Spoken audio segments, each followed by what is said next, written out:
have a better idea of what we feel as a group in terms of the possibilities of world peace and what it is we can do to kind of get there. So that's kind of, well, what I hope we get out of this evening.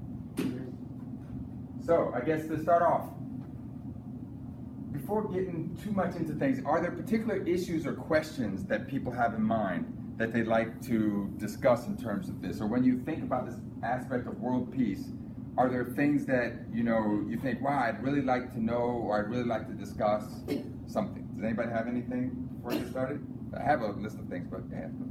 I struggle with the idea that racism and sexism and ecological sanity and things like that all have to do with something, but then carefully defining that something makes it sound almost too easy. Like if you just solve this one problem, all the others would change. Right.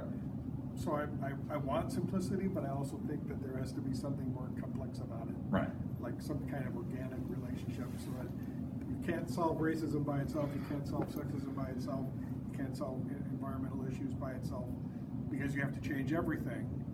But what can I do? What is my part of that? How do I change? So that's my thing. Gotcha. Okay. I think we talk about that a little bit, because one of the things that comes to mind with any issue along these lines is sometimes you can go to a presentation and talk about a particular issue, but at the end of it, you're like, okay, but what do we do now? Where do we go now to kind of continue this process forward? And so talk